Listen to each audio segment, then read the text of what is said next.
Hello, my beautiful souls. Welcome sa ating tarot reading session. So, keep in mind, general reading po ito. Maaaring mag-resonate, maaaring hindi. Kunin nyo na lang po kung para sa inyo and leave the rest.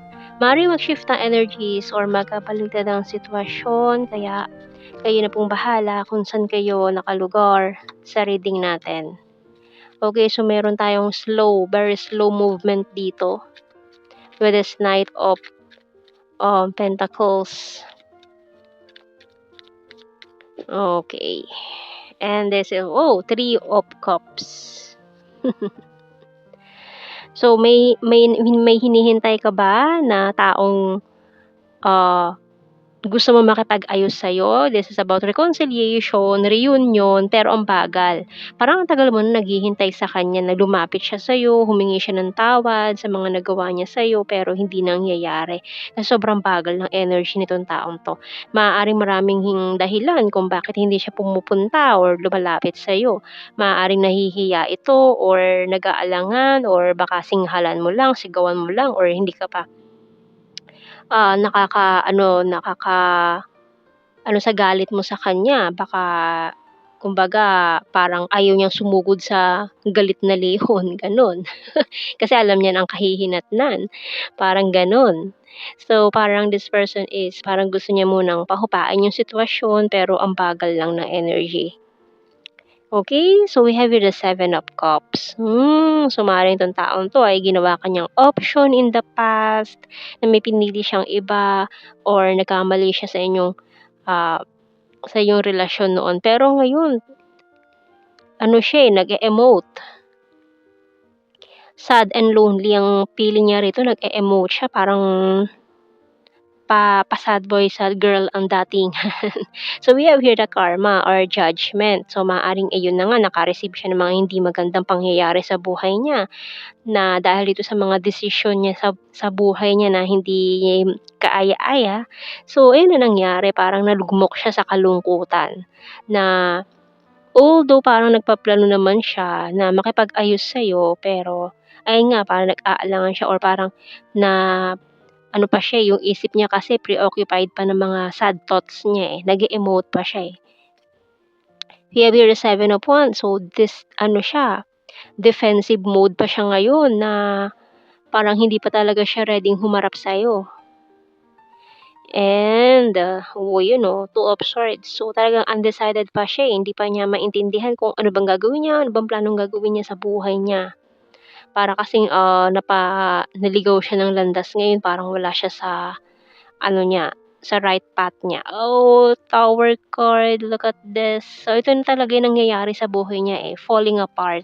So, yung mga plano niya is walang maayos na naging kinahinatnan. Itong mga desisyon niya in the past ay puro palpak, puro mali, puro lahat failed. Yung mga plano niya sa buhay, itong mga desisyon niya walang tumama, parang hari-reyna ng sablay. Kumbaga, isang tama, 10 mali.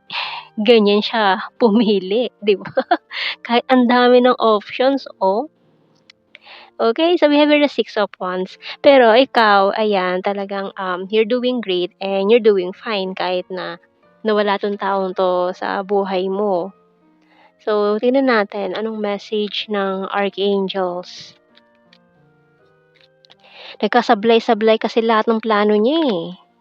Kaya ngayon, kaya hindi siya makagawa ng move or hindi siya makalapit-lapit sa'yo kasi alam niya lugmok siya ngayon, eh. Kumbaga gipit na gipit siya ngayon lahat, hindi lang financially, pati emotions niya talagang very down. Okay, we have here Divine Order by Archangel Raguel. Everything is how it needs to be right now. Look past the illusion and see underlying order. Pero ngayon, ikaw, ang buhay mo ay nag-aayos na, umaayos na. Kumbaga dati nagka-windang-windang din yung buhay mo. Pero ngayon ay unti-unti nang naaayos lahat. Yung mga gusot, napaplansya na, yung mga conflicts ay nare-resolbahan na. So, medyo itong taong to lang is parang for some of you may some depression pang nararamdaman 'tong taong to or anxiety issues. So, tingnan natin kasi very down yung energy nitong taong ito kung sino man 'tong nasagap natin na 'to. Pa-sad boy, sad girl lang effect niya. So, tingnan natin, signs and symbol cards. Falling apart yung lahat, eh. So, we have here the doll, pencil.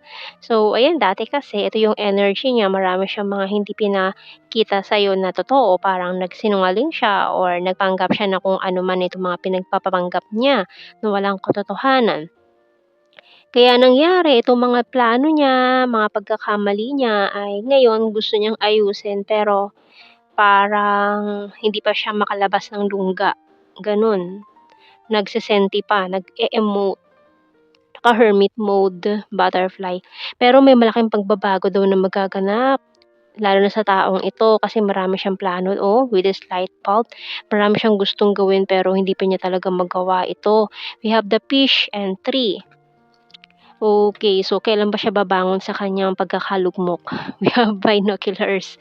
So naka-message siya sa'yo 'no, so siguro dinadaan lang niya 'to sa social media ngayon, sa social media lang muna siya nakakakuha ng information about you, kasi parang hindi siya naglalabas ng bahay din. And I hope that you can forgive me one day. Oh, 'di ba? So this person really want your forgiveness. I want to feel that way again. I'm not available. So siguro nagkaroon siya ng third party scenario or dahil sa mga options na 'to, mali pa yung pinili niya, 'di ba? Parang ilan na nga lang yung pagpipilian, eh, dun pa siya napunta sa mali. I wonder if you're happy without me? I do, I'm from you? Yeah. Oo, marami siyang tinago sa'yo, eh.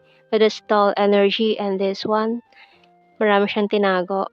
I knew exactly what I was doing, tapos sinabi pa niya na, "Hindi, alam ko yung ginagawa ko, okey lang 'to." 'Di ba? I wish I had treated you better. So ngayon nanghihinayang siya, eh. Speak to me through music, and my life is not as together as it seems. Oh, look, see. Ayan, confirmation na yung buhay niya ngayon ay hindi maganda. Oh, parang gumuho lahat-lahat, mga plano niya sa buhay. Ayan, so nawindang yung buhay niya ngayon, eh, para siyang nalugmok sa kangkungan, gano'n. Pinulot sa kangkungan yung taong 'to simula nung nagkahiwalay kayo. Keeping tabs on you. So ayan, nakaano pa din siya, eh, honesty is the best policy, you're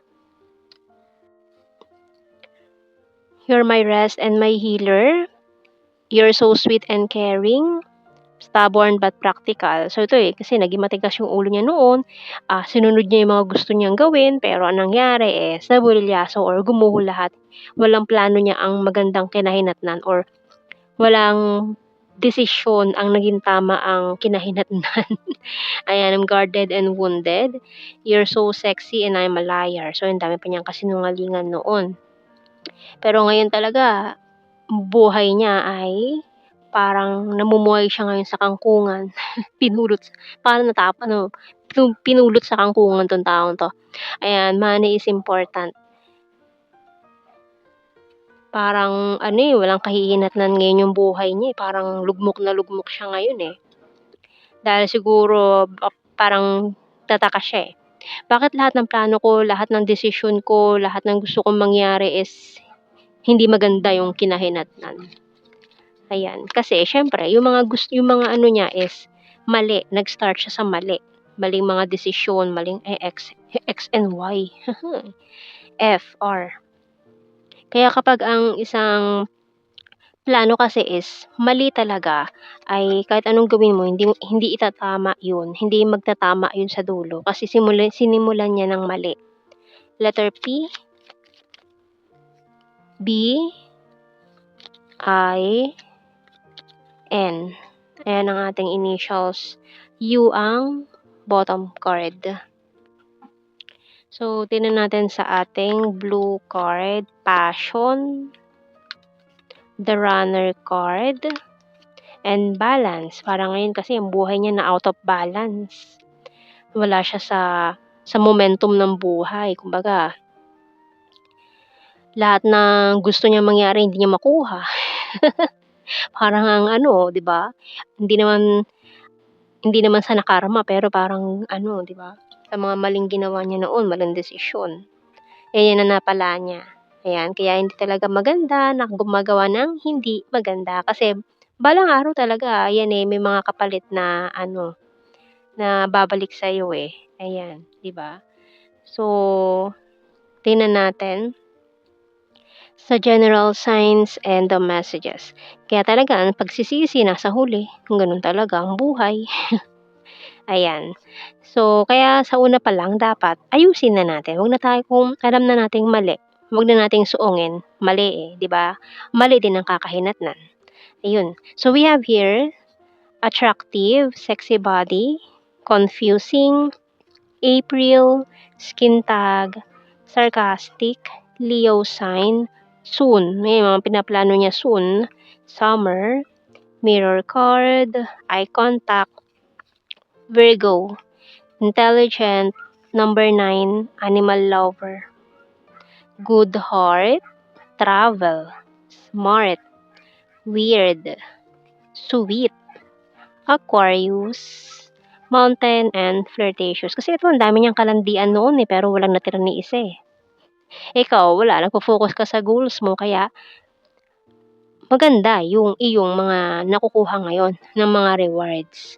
So ayan ang ating reading, my beautiful souls. Thank you for watching. Take care and God bless. See you in our next reading, guys. Bye-bye.